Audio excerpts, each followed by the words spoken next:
dia selingkuh sama semua kali ya. Iya. Intinya si laki-laki ini menjalani hubungan dengan beberapa wanita di waktu yang sama. Itu yang kita alami. Bisa sampai 5 orang dalam satu waktu. Itu yang kita alami. Jadi dia menjalankan hubungan dengan saya, menjalin Dengan hubungan saya. dengan kamu juga, Beb. Iya. Jadi Dengan ada lagi juga dengan ya, orang yang lain-lainnya. lainnya. Kenapa kita berdua waktu itu bisa ke gap? Kita bisa tahu. Kenapa waktu itu kita bisa tahu dia itu menjalankan hubungan berbeda di saat waktu bersamaan? Itu gara-gara waktu itu awalnya postingan. Iya, dia ada. Aku ada nulis posting. nama dia.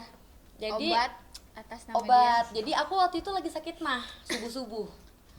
Dikirimin lah pakai halodoc obat. Oke, ada pasien di situ bertuliskan Kak.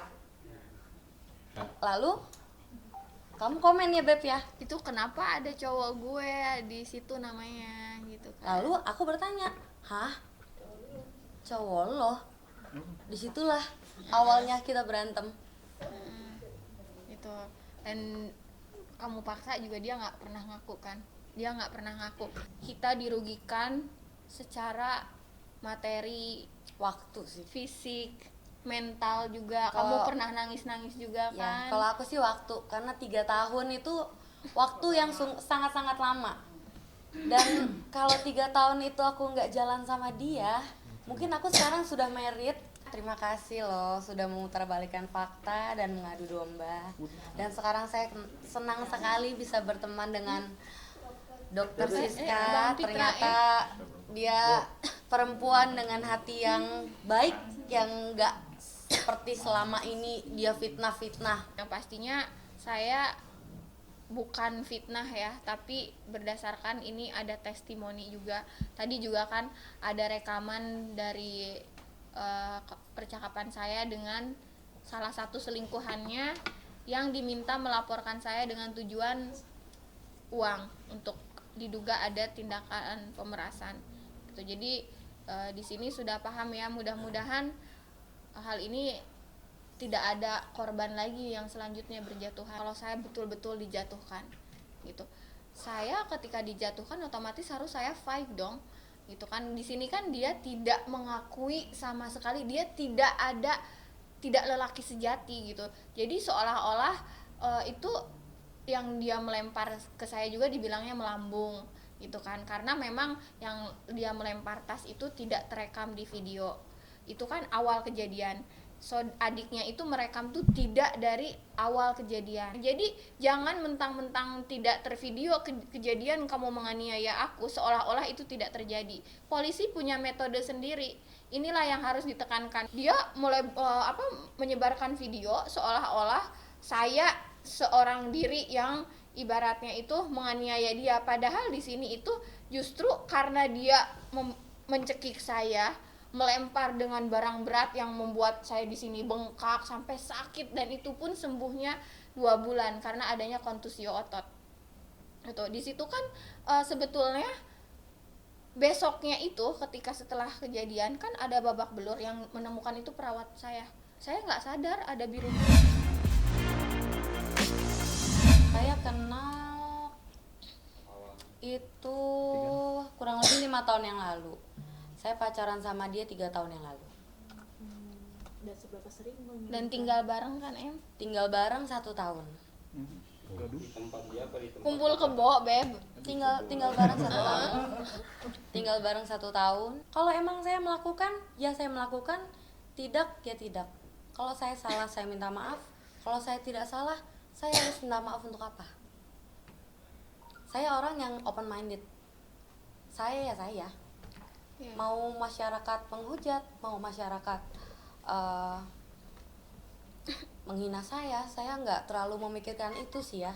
Karena yang lebih saya bangga adalah dimana saya bisa jujur sama masyarakat Indonesia dan saya berasa jujur sama diri saya sendiri. Jadi saya orangnya bukan tipe orang yang jaim atau menutupi sesuatu atau munafik. Karena ya saya, adanya saya ya saya seperti ini.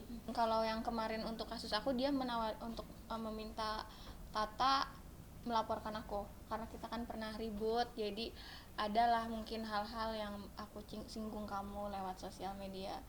Dia approach kamu untuk gimana, Tak? Ada, dia bilang, oh iya, masukin aja chatnya untuk Eh, mengadu domba kita. Ya, mengadu domba. Terus dia juga minta kamu untuk ngelaporin. Iya. Tujuannya Ya supaya dia punya teman bersekutu. dan ada uang damai juga untuk apa namanya yang ke Sabrina itu kan, kalau sudah dilaporkan nanti meminta untuk uang kan ke aku. Terus yang dia melaporkan aku juga ada motif uang juga. Adalah pasti. Tapi kalau dia suruh aku ngelapor nggak ada motif uangnya. Kalau dia ke aku motif uangnya bicaranya gimana? Motif uangnya dia nggak mau buka terlalu banyak. Tapi yang pasti aku sempat pancing-pancing tuh. Kan dia pas ada masalah, lalu dia sempat datang ke showroom Prestige. Dia datang ke showroom Prestige bersama adiknya. Lalu mengirimkan screenshot chattingnya, Yang bikin dia marah sama aku. chattingnya ini chatting dari kamu ke Kak ya, dikirim ke aku, mau ngadu domba lah intinya, supaya aku tuh panas biar aku mau ngelaporin.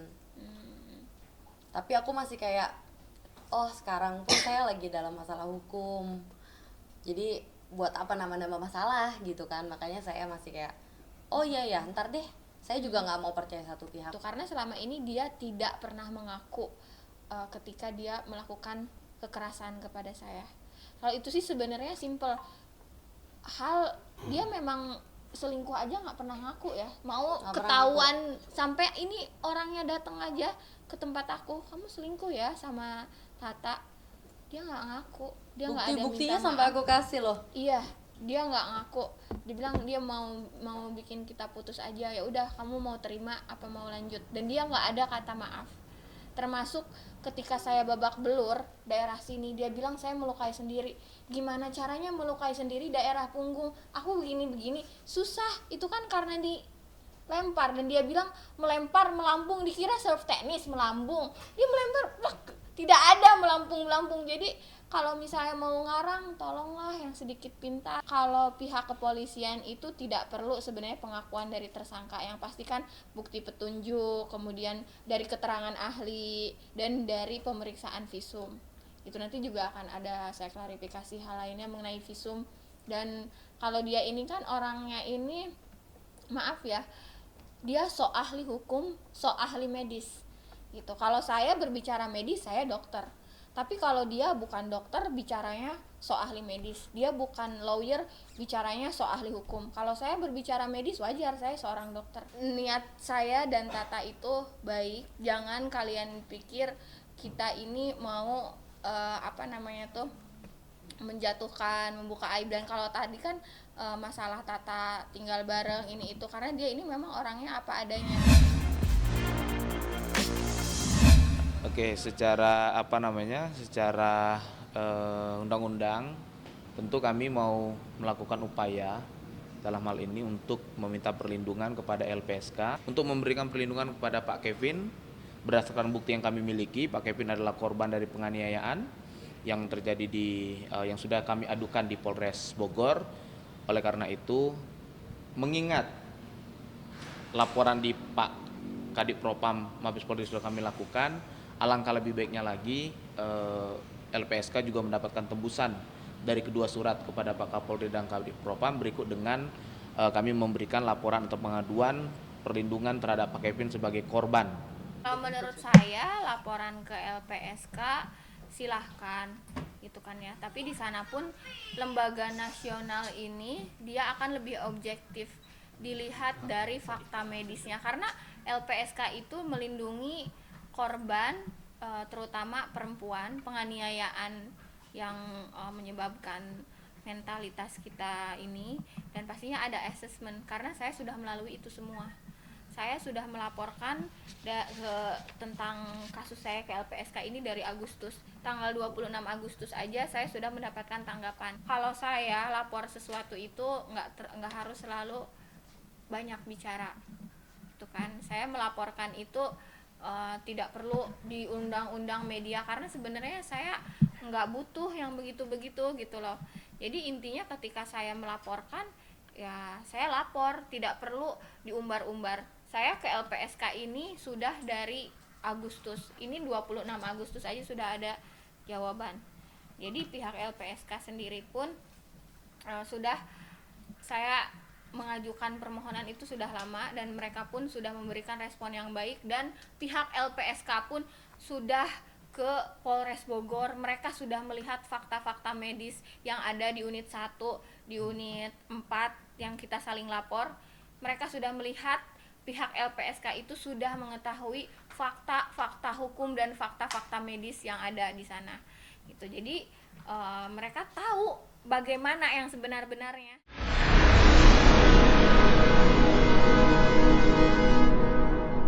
Jadi jangan lupa untuk subscribe Cumi Cumi. Ditekan ya tombol lonceng merahnya.